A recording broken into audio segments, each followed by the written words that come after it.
నమస్తే, welcome to Telugu one news. నేను గోపికృష్ణ. అడుసుపల్లి శ్రీనివాస్ గారు మనతో ఉన్నారు. అనలిస్ట్ ఆహ్వానిద్దాం. శ్రీనివాస్ గారు నమస్కారం సార్. నమస్కారం అండి. శ్రీనివాస్ గారు 2019కి ముందు ఒక లెక్క, 2019 తర్వాత ఇంకో లెక్క అయిపోయింది రాజకీయాల పరిస్థితి ప్రత్యేకంగా. అయితే చంద్రబాబు నాయుడు ప్రధాన ప్రతిపక్ష నేతగా ఆంధ్రప్రదేశ్‌కి ఉన్నారు. అయితే 2019కి ఒకళ్ళని విమర్శించుకుంటూ ఒకళ్ళు పుస్తకాలు వేసుకున్నారు. ఆ పాలన ఇలా, లేకపోతే మీ పాలన ఇలా అని అనుకుంటూ. కానీ 2019 తర్వాత చంద్రబాబు విషయంలో ప్రత్యేకంగా చంద్రబాబు విజన్‌ని, చంద్రబాబు పరిపాలనని, చంద్రబాబు పాలనలో ఏం జరిగింది ప్రజలకి, యువతకి ఏం జరిగింది, ఇలా ఒక్కొక్క విషయాన్ని విశదీకరిస్తూ పుస్తకాల రూపంలో బయటకొస్తుంది. సరే, ఆయన అరెస్ట్ అయినప్పుడు ఇంకా రకరకాల వర్గాలు బయటకొచ్చారు, మాట్లాడారు. అది వేరే విషయం. కానీ ఇలా పుస్తకాల రూపంలో బయటికి రావడం ఒక వ్యక్తి గురించి అనంటే ఎట్లా అర్థం చేసుకోవాలి? నిన్నొక్క రోజే దాదాపు 4 పుస్తకాలు విజయవాడలో 'మహాస్వాప్నికుడు' అని విక్రమ్ పూలా గారు రాసిన ఒక పుస్తకం, ఎనిగంటి లావణ్య గారు రాసిన 3 పుస్తకాలు ఆవిడ రాసినటువంటివి. ఒకటి 'శ్రీరామచంద్ర రాజ్యం', 2 చంద్రబాబు పాలనలో బయటికి రాని వాస్తవాలు, 3 సిబిఎన్ అభివృద్ధి రథసారథి. ఇలా పుస్తకాలు హైదరాబాద్లో ఒక వేదిక, విజయవాడలో ఒక వేదిక. ఇలా పుస్తకాల రూపంలో బయటికి రావడాన్ని ఎట్లా అర్థం చేసుకోవాలి? యాక్చువల్గానండి, చంద్రబాబు నాయుడు గారు 95 నుంచి 2004 వరకు ఒక ఎర ఆయన పరిపాలన. అప్పుడు రాష్ట్రం మట్టి ముద్ద అనుకోండి, దాన్ని ఒక పాత్ర కింద మలచడం, ఒక బండ, ఒక గండు శిల, దాన్ని శిల్పంగా చెక్కడం అనేటువంటి దాని మీద ఆయన కృషి చేశాడు. ఆయన 2004లో అధికారం నుంచి వెళ్ళిపోయిన తర్వాత వచ్చిన వాళ్ళు ఆ పాత్రలను కానీ, ఆ శిలను కానీ పాడు చేయకుండా దానికి ఎంతో కొంత నక్షి చెక్కడం, కొత్త రంగులేయటం చేశారు. రాజశేఖర రెడ్డి గారు కానీ, ఆయన చనిపోయిన తర్వాత వాసయ్య గారు కానీ, కిరణ్ కుమార్ రెడ్డి గారు కానీ. తర్వాత రాష్ట్రం విడిపోయింది. కేసీఆర్ గారు తెలంగాణ, ఆంధ్రాలో మళ్ళీ చంద్రబాబు గారు వచ్చారు. చంద్రబాబు గారు మళ్ళీ ఇంకొక అమరావతి అని, పోలవరం అని రకరకాలుగా కియా మోటార్స్ ఇలా చేశాడు. తెలంగాణలో కూడా కేసీఆర్ గారు, కేటీఆర్ గారు దాన్ని నడిపించుకుంటూ వెళ్ళారు. అసలు 2004కు ముందు రాజకీయం ఎలా ఉందంటే, ఈ దేశంలోనే రాజకీయ పార్టీలు వాళ్ళ వైరుధ్యాలు రాజకీయాల వరకు, ఎన్నికల వరకు మాత్రమే ఉండి, విమర్శల వరకు, విమర్శ కొంచెం తీవ్రమైన విమర్శ ఉండేదేమో కానీ కఠినంగా బూతుల పంచాంగాలు, పగా ప్రతీకారాలు లేవు రాజకీయాలు. ఆ సిద్ధాంతం వరకు, ఆ రాజకీయం వరకు, ఆ పార్టీల వరకు పరిమితమై ఉండేది. 2004 తర్వాత దాన్ని చిన్నగా కిటికీ తెరిచాడు రాజశేఖర రెడ్డి గారు. అంటే ఎదటి పార్టీ వాళ్ళని మోకమ్మడిగా లాగేసుకోవడం, తెర వెనక రాజకీయాలు, కుట్రపూరితం, ఎన్నికల్లో గెలవడానికి ఎలక్షనీరింగ్లో కొత్త తరహా మొదలుపెట్టాడు. కొత్త రకాలు అంటే జయప్రకాష్ నారాయణ పెట్టి ఓట్లు చీల్చి స్కెచ్, ఇలా రకరకాల అన్నమాట. ఇవన్నీ చూసిన తర్వాత 2014 వరకు ఒక లెక్క అది. 2014 నుంచి 18, 2023 వరకు కేసీఆర్ గారు కూడా అవతల పార్టీని ఖాళీ చేసేయటం అలా మొదలెట్టాడు ఆయన రాజకీయంగా. దానికి చెంపచెళ్ళు అనిపించారు ప్రజలు. ఎన్నాళ్ళు భరిస్తారు ఏదన్నా? మీరు ఎంత బాగా చేసినా కానీ దీన్ని సహించరు. అసలు ఈ పుస్తకాలు రాయటాలు ఇవన్నీ ఎందుకు వచ్చినాయి? చంద్రబాబు గారు గురించి ఎందుకు ఇలా మాట్లాడుకుంటున్నారు? ఈయన కొత్తగా ఏం చేసాడు? 2019 నుంచి 24 వరకు ఏం లేదు కదా. 2014 నుంచి 19 వరకు చేశాడు. అంతకుముందు 1995 నుంచి 2004 వరకు చేశాడు. మరి మధ్యలో 10 ఏళ్ళు ఖాళీగానే ఉన్నాడు కదా. ఆయన చేతిలో ఏముంది? కానీ ప్రజలకి ఒక 20 ఏళ్ల పాటు చంద్రబాబు నాయుడు గారు తెర వెనక ఉండిపోయినట్టే. హైదరాబాద్, తెలంగాణలో అధికారంలో ఉండి అనలేంది 2004 తర్వాత ఇప్పటికీ లేదు కదా. ప్రతిపక్షంలోనే ఉన్నాడు కదా. 14 నుంచి 19 వరకు అక్కడ ఉన్నా కానీ అటు కాకుండా ముక్క కాకుండా ఆయనకి గాల్లో పాడేసేదో త్రిశంకు స్వర్గం అంటారు దాన్ని. భూ సమీకరణలో వాటి మీద కేసులు, గొడవలు, ఇవాళ కలిసి వస్తారన్న వాళ్ళు కూడా ఎంత ఏడిపించేసారో చూసాం మనం. ఇక జగన్మోహన్ రెడ్డి గారు పైన మాట్లాడిన అబద్ధాలు ఇవన్నీ జనాలు కొంచెం నిజంగానే ఒక రకంగా ఇగ్నోర్ చేశారు. చంద్రబాబు నాయుడు ఆయన చేసిన సేవల్ని విస్మరించారు. ఆయన పడ్డ కష్టాన్ని కూడా గుర్తించలేదు.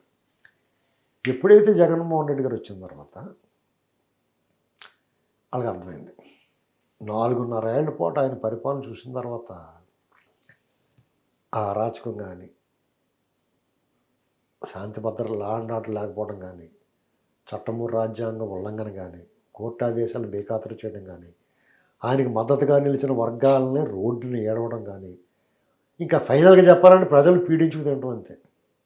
ఇవన్నీ చూసేటప్పటికి అప్పుడు డెఫినెట్గా ఆయన గుర్తుకొస్తాడు. గుర్తుకొచ్చాడు. ఎవరు గుర్తుకొచ్చాడు? 25 ఏళ్ళ నుంచి 60 ఏళ్ళు నా వయసులో ఉన్న వాళ్ళ వరకు గుర్తుకొచ్చాడు. వీళ్ళంతా కూడా 82 నుంచి చూస్తూ వచ్చిన వాళ్ళు ఉన్నారు. ఈ మధ్యకాలంలో చూసిన వాళ్ళు 10 ఏళ్ళ క్రితం, 15 ఏళ్ళ క్రితం, 20 ఏళ్ళ క్రితం చూసిన వాళ్ళందరికీ, అన్ని ఏజ్ గ్రూప్, అన్ని తరాలకి చంద్రబాబు గారు ఒకసారి గుర్తుకొచ్చాడు. ఎందుకంటే మీరు రోజు గులాబ్ జాములు తింటూ ఉంటారు ఇంటికాడ, రోజుకో 2, లేకపోతే ఒక స్వీట్. సడన్గా మీకు గొడ్డుగారం అది వేసి పెట్టేశారనుకో, దాన్ని కూడా భరిస్తారు. కానీ చేదు విషం లాంటి వేపాకులు పచ్చడి గట్ట పెట్టేశారనుకో, మీకు వేపాకులు పచ్చడి తింటాడు ఎవడన్నా. అప్పుడు మీకు ఏం గుర్తుకొస్తుంది? మా అమ్మ స్వీట్ పెట్టేది, మా అమ్మ కారపూస వచ్చి పెట్టింది, ఇలాంటి స్వీట్లు గుర్తుకొస్తాయి కదా మీకు. తీపి గురించి, ఈ చేదు, కారం, ఇలాంటి దుర్వాసన వచ్చేసి వంటకాలు చూసిన తర్వాత ఖచ్చితంగా మీకు ఆ వంటకాలం ఇవన్నీ గుర్తుకొస్తాయి. ఇది పోలవరం 4.5 ఏళ్ళ నుంచి దాని సంగతే ముందుకెళ్ళలేదు. అంతకుముందు పోలవరం పనులు, ఆ ప్రాజెక్ట్ సందర్శన, ఏం పని జరుగుతుంది ఏంటి ఇవన్నీ కనిపిస్తూ ఉండి. అమరావతిలో భూ సమీకరణ, రైతులు, వాళ్ళ ప్లాట్లు, వాళ్ళ పాట్లు, అసెంబ్లీ, సెక్రటేరియట్లు, హైకోర్టు బిల్డింగ్ కట్టడం, వాళ్ళ క్వార్టర్స్ కట్టడం, టిట్కో ఇళ్ళు నిర్మాణం, అదిగో జర్మన్ టెక్నాలజీ వచ్చేసింది, స్లాబ్లు వేసేసి కట్టేస్తారంటే ఇలాంటివన్నీ చెప్పుకుంటూ ఉండేవారు కదా. రోడ్లు, సీడ్ యాక్సెస్ రోడ్లు, అవును, భూగర్భంలో ఏం చేసేయటం, డ్రైనేజీలు, ఇంకొక 100 ఏళ్ళ దాకా గొడవ లేదంట. ఇలాంటి వార్తలు వస్తూ ఉన్నాయి. కియా మోటార్స్కి వచ్చారు, హీరో మోటార్స్ వచ్చింది, అశోక్ లేలాండ్ వాళ్ళు వచ్చారు బాడీ బిల్డింగ్లకి. బాడీ బిల్డింగ్ అంటే ఈ బాడీ బిల్డింగ్ కాదు, ఈ లోపల పట్టిసీమ కట్టేసాడైనా, కృష్ణా డెల్టాకి నీళ్ళు ఇచ్చాడు, పవిత్ర సంగమం, నదుల అనుసంధానం, వైజాగ్ మెడిటెక్ జోను, లులు మాలు, మిలీనియం టవర్స్, ఇలాంటివన్నీ ఒక రకమైన వాతావరణం, మంచి వార్తలు వింటూ ఉండేవాళ్ళం. నదులకు హారతులు, ఇవన్నీ కొంటా ఉండేవి కదా. హ్యాపీ సండేలు ఇవన్నీ మాయమైపోయినాయి. అని గంజాయి పట్టేసుకున్నారంట వాళ్ళు. బ్లేడ్ ఇచ్చి కోసేస్తున్నారంట. ఎర్రచంద్రం గట్ట ఏమైపోతుందో తెలియట్లేదు. ఎవరిని పట్టుకున్నా కానీ గంజాయి ఎక్కడ నుంచే ఇలాంటి రకరకాల వార్తలు. వాలంటీర్తో ఒక అమ్మాయి లేచి వెళ్ళిపోయిందంట, డబ్బెట్టు బారిపోయాడంట, ఒక వాలంటీర్ పీక్ పీస్కి చంపేయడంట ఒక ఆమెని. ఇలాంటి వార్తలు పడుతున్నాయి. ఒక ఆమె రోడ్డు మీద చంపేశారంట, ఓ ఫ్యామిలీని ఏమో ఇలా రకరకాల. గతంలో వనజాక్షి గొడవ గురించి పెద్ద హడావుడి చేసిన వాళ్ళు ఒక ఎంఆర్ఓని చంపేస్తే మాట్లాడతలేదు అవడం. ఒక ఎంపీ దివాకర్ రెడ్డి గారు ఒక ఆశ్రమం గొడవ ఏదో అయింది. అప్పుడు సిఐగా ఉన్న గోరంట్ల మాధవ్ మీసాలు తిప్పి తొడలు కొట్టాడు కదా. మొన్న ఒక ఎర్రచందనం ఆపుతుంటే పోలీసు వాళ్ళని చంపేశారు ఒక ఆయన కానిస్టేబుల్. అలాంటి ఇన్సిడెంట్ చాలా జరిగినాయి. ఎస్ఐ గారు సీట్లో కూర్చుని, లేదా సిఐ సీట్లో కూర్చుని రకరకాల విన్యాసం, ఒక మహిళా సిబ్బందిని వేధించిన సంఘటనలు, వాళ్ళు పచ్చిబూతులు తిట్టిని అన్నీ చూస్తున్నాం. మరి పోలీస్ సంఘాలు ఎంత రావట్లేదు బయటికి? నేను ఎవరినో అడిగాను. అంటే ఇక్కడ మీరు అన్నట్టు ఒకటి ఒక రకంగా అనివార్యంగా ఏముందిలే, రాష్ట్రం తన పాలన ఏదో కొనసాగిస్తుంది కదా, ఎవరో అధికారంలోకి వస్తున్నారు అనుకున్నటువంటి వాళ్ళని కూడా ఈరోజు బయటకు వచ్చి చంద్రబాబు ఏం చేశాడు, చంద్రబాబు ఎందుకు అవసరం రాష్ట్రానికి అని చెప్పేలా ప్రేరేపిస్తున్నాయని అనుకోవాలా? మరి ఇవన్నీ చూస్తుంటే ఆలోచిస్తారు కదా. ఇప్పుడు ఎంత నిర్వీర్యం చేసినా, ప్రజలు భయపెట్టినా ఆలోచన అయితే ఆపలేరు కదా. నేను ఎవరినో అడిగాను, ఏమండి పోలీస్ సంఘం నాకు తెలిసిందండి, మీరు పోలీస్ సంఘం ఉంటుంది కదా, ఇలాంటి జనాలు చంపేశారు, పోలీసు సిఐ సీట్లో కూర్చున్నాడు, పంచాయతీ చేస్తున్నాడు, ఒకడు వచ్చి ఎందుకు పనికిరాడు పచ్చిబూతులు పెడితే మీరు ఎందుకు మాట్లాడట్లేదని అడిగితే ఒక ఆయన్ని, మా వాళ్ళు సెలూన్కి వెళ్ళారండి, మీసాలు ఒత్తితే ఇలాగ మీసాలు కట్ చేసిన మొత్తం ఓ సైడ్ తెగిపోయిందంట. ఒక సైడ్ ఉంది, అందుకని 2 సైడ్లు తీసా, పెరిగిదాకా ఆగుతారని, పెరిగిన తర్వాత వచ్చి తిప్పుతారని మా వాళ్ళు మీసాలు అన్నాడు. ఇక్కడ సాటిరైజ్డ్ అతను బాధ చెప్పుకోలేక మీతో అన్నారా? అన్నాడు. నాకున్నారు కదా మిత్రులు, 3 మంది ఉంటారు కదా. అవును కదా. ఇదంతా ఒక ఎత్తు. రాష్ట్రం ఇలాగ డెఫినెట్గా బయటకు వస్తారు, అందరూ ఆలోచిస్తున్నారు. చంద్రబాబు నాయుడు గారు ఏంటి ఇది ఇలా జరుగుతుంది, జగన్మోహన్ రెడ్డి ఇంత అరాచకం చేస్తున్నాడు, కనీస అభివృద్ధి లేదు, ఉపాధి లేదు, అప్పులు మాలైపోయింది, భవిష్యత్తు అంధకారం అయిపోయింది, అప్పుడు ఇలా ఉండేది, రేపు ఆయన వస్తే మళ్ళీ ఇలా చేయగలుగుతాడు, ఆయనే చేయగలుగుతాడు అనేటువంటి దాన్ని పోర్ట్రేట్ చేసి జనాలు చెప్పడానికి వాళ్ళు సిద్ధపడ్డారు. ఆ క్రమంలో ఎందుకంటే లావణ్య గారు ఆవిడ శ్రీరామచంద్ర రాజ్యం ఒక కాన్సెప్ట్, త్రేతాయుగంలో శ్రీరాముడు రామరాజ్యం అంటే ఏంటి, ఎలా ఉండేది, చంద్రబాబు నాయుడు గారి పరిపాలన ఉంది. ఆ రెండాటిని పోలుస్తా కొన్ని పోలికలు ఉన్నాయి, మనం ఎవరో గమనించలేదు. రామరాజ్యం అంటే ఎందుకు, శ్రీరామచంద్ర ప్రభు ఆయన కాలంలో ధర్మం 4 పాదాల మీద నడిచింది. ఆయన నీతివంతుడు, ఆడిన మాట తప్పనివాడు, సత్యవాక్ పరిపాలకుడు, తండ్రి మాట జవదాటనివాడు, ఏకపత్ని వ్రతుడు, ఇలాంటి కొన్ని లక్షణాలు రాముడికి, ఉత్తమ పురుష లక్షణాలు. కానీ పరిపాలన దక్షత గురించి, ఆయన పరిపాలనలో ఎలా ఉండేది, ధర్మం నీతి ఎలా ఉండేది, ఆయన మహిళలకు ఇచ్చే గౌరవం, ప్రజలను సంక్షేమం క్షేమం అభివృద్ధి, ఇవన్నిటిని మనం పైపైన చదివేసి వదిలేస్తాం. అసలైన వాల్మీకి రామాయణంలో రాముడి పరిపాలన ఎలా ఉందో కూడా ఉంటుంది అందులో. అది చదివిన తర్వాత ఇటు చంద్రబాబు గారి పరిపాలన ఎలా ఉందో కూడా చూస్తే, ఇది పోలిస్తా ఆవిడ రాసింది. అది చదవాలి పుస్తకం, నేను చెప్పకూడదు. అదేలేండి. ఆ భాషా శైలి సున్నితంగా, సరళంగా, వ్యవహారికంలో అర్థమయ్యేలాగా.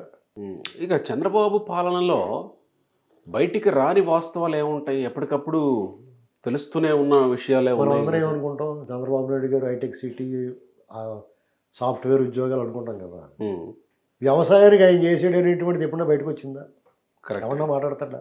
పైగా అది కూడా కాకుండా వ్యవసాయం దండగా అన్నాడు, ఉచిత కరెంట్ ఎందుకు అన్నాడు, ఇలాంటివి కూడా ప్రచారంలో ఉన్నాయి కదా. ఆయనకి నీటిపారుదల గురించి, నీరు జలము జనము అలా ఎలా కరెక్ట్ చేయాలనేటువంటి దాంట్లో ఆయనకి ఎంత అవగాహన ఉంది, దాని గురించి ఏమన్నా మాట్లాడతారా? అలాగే ఉద్యోగాలు, ఉపాధి కల్పన ఇవే కాకుండా సంపద ఎలా సృష్టించాలి, దాన్ని ఎలా వినియోగించాలి, అది ఇవాళకి ఇంకా 10 రూపాయలు పెట్టి 15 రూపాయలు సంపాదిద్దామని కాదండి, భవిష్యత్ తరాలకు ఎలా ఉపయోగపడాలి, కనెక్టింగ్, ఇలాంటి విషయాల్లో ఒకవేళ తుఫాన్లు వచ్చినప్పుడు ఎదుర్కోవడం మనం చూస్తాం. ఆయన ఎలాంటి చేస్తాడు, దానికన్నా ముందే ఎలా చేయాలనేటువంటిది ఆయన, అది రాదు బయటికి. ప్రివెన్షన్ అంటే తుఫాన్ రాకుండా ఆపలేడు, తుఫాన్ వచ్చేస్తే దానికి ఎలా సిద్ధంగా ఉండాలి, ఇలాంటి విషయాల్లో అసలు చాలా బాగా రాశారండి. ఇది అందుకు చాలా మెచ్చుకోవాలి. అవునండి, అందుకని ఆ సభ కూడా చాలా అద్భుతంగా జరిగి, చాలా ఓపికగా ఉన్నారు అంతా, చాలా అద్భుతంగా జరిగింది. ఎండి గారు కూడా వచ్చారు. ఆ సందర్భంగా రాజధాని ఫైల్స్ అన్న మాట వినబడితే ఎప్పుడైనా రెస్పాన్స్ వచ్చింది. జనాలు అంటే జనాలు ఏ రేంజ్లో ఉన్నారో చూడండి. రఘురామకృష్ణరాజు గారు చాలా అద్భుతంగా ప్రసంగించారు. ఆయన చేతుల మీదుగానే ఆవిష్కరణ జరిగింది బుక్స్. సో ఇప్పుడు చంద్రబాబు మీద బుక్స్ రాయడం, అవి బయటికి రావడం అని అంటే అసలు ఏంటి ఆంధ్రప్రదేశ్ పరిపాలన, ఇది ఒకసారి తెలియజెప్పాల్సిన అవసరం వచ్చిందేమో ఆంధ్రప్రదేశ్కి. అంటే నేను అనేది ఏంటంటే, చాలామంది కొంత అపోహపడతారు చంద్రబాబు నాయుడు గారి దగ్గర మార్కులు కొట్టేయడానికి, ఆయన కృపకు పాత్రులు అవ్వటానికి, రేపో బాబో అధికారంలోకి వస్తున్నారు కాబట్టి ఆయన దృష్టిలో పడడానికి చేస్తున్నారేమో అనుకుంటారు. అయినా పర్లేదు, తప్పేముంది. పుస్తకం రాయటం అంటే అంత ఈజీ ఏం కాదండి. సినిమా చూసి బాగోలేదని చెప్పేయటం, పుస్తకాలు చదవకుండా ఇలా తీసి వదిలేయటం, ఇది కాదండి. మేధో మదనం ఉంటుందండి. ఎలా పడితే అలా రాస్తే కుదరదు. ప్రతి ఒక్కడు విమర్శిస్తాడు. సినిమా చూసి అందులో వాళ్ళు తెలియనివాడు కూడా ఏం బాగోలేదు రీడు బాగా తెలియదు అంటాడు. ఉమ్. దాని వెనకాల ఎంతో శ్రమ ఉంటుంది. పుస్తకం రాయడం అంతకన్నా శ్రమ. మెదడు నుంచి అక్షరాలు రావాలంటే అక్షరాలని గుదిగుచ్చి భావాల్ని పేర్చి అక్షరమాల వేయాలంటే అది పువ్వులు, మందార పువ్వులు, కనకాంబరం దండ కట్టినంత ఈజీ కాదు. పైగా అది చాలా బాగుండాలి. నారికేళ సలీలం అంటారు కొబ్బరికాయ నీళ్ళు. ఉమ్. కొబ్బరికాయ నీళ్ళు తాగితే మొండి టెండలు ఎలా ఉందో అలా ఉండాలి, లేకపోతే బాగోలేదు అంటారు. ఆ రచయితకే నచ్చదు. అవును కదా. ఎవరు రాశారు వాళ్ళకి. ఇప్పుడు మిగతా వరల్డ్ సంగతి ఎలాగంటే ఇప్పుడు విక్రమ్ పోలా గారు బుక్ కూడా రిలీజ్ అయింది. మహాస్వాప్నికుడు. వాళ్ళందరూ చాలా శ్రమ ఉంటుందండి దాని వెనకాల. వాళ్ళ భావాన్ని 10 మందికి పంచాలనుకుంటే వాళ్ళంత ఖర్చు వ్యయంతో కూడిన పని, సమయం ధనము వెచ్చించి ఆ పని చేయాలి. ఈ రోజుల్లో పుస్తకాలు కొనుక్కునే ఉన్నా చదువుతున్నాడా. ఉమ్. అయినా సరే వాళ్ళు ఒక దాన్ని ఏంటంటారంటే పిచ్చే అంటారు. నేను తెలియజేయాల ఇందులో ఉంటారు. ఈవిడ లావణ్య గారు అయితే చంద్రబాబు నాయుడు గారి భక్తుల అభిమాని కాదు. ఆవిడ ముఖంలో పారవశ్యం చూస్తుంటే నాకు బుర్రపాడైపోయింది ఒకసారి. ఇటీవిడ ఆయన పేరు తలుచుకుంటే వెంకన్న బాబు ముందు దండం పెట్టుకున్నప్పుడు కూడా ఉండదేమో నాకు అలాగా. దండం పెట్టుకుని గబగబా వెళ్ళిపోదాం అనుకుంటాను నేను. అసలు ఆవిడ అంతా ఆ పేరు తలుచుకున్నప్పుడు ఆవిడ భక్తి పారవశ్యంలో మునిగిపోయింది. అభిమానులు ఉంటారు చంద్రబాబు గారికి, నాయకులు చాలామంది ఉంటారు, కానీ భక్తులు చాలా అరుదుగా ఉంటారు. మూఢ భక్తులు కాదు. మోడీ గారు కట్ట ఉంటారు భక్తులు. వాళ్ళు మూఢం, వాళ్ళు ఏమైనా చెప్తారు. ఆయన మామూలుగా గడ్డ పెంచుకుంటే కూడా ఇంకా మీకోసమే పెంచుకున్నాడని చెప్తారు. అలా కాదు. ఆవిడ ఒరిజినల్గా నేను నమ్మానండి. ఆవిడ చాలా నిజాయితీగా ఏమీ ఆశించకుండా రైట్ నిబద్ధతతోటి ఒక యాగం పూర్తి చేసినట్టుగా యజ్ఞం చేసింది ఆవిడ. అక్షర యజ్ఞం చేసింది. రైట్. ఆ ఫలాన్ని తీసుకొచ్చి మనకి ఇచ్చింది. అంతే. Right sir. Thank you.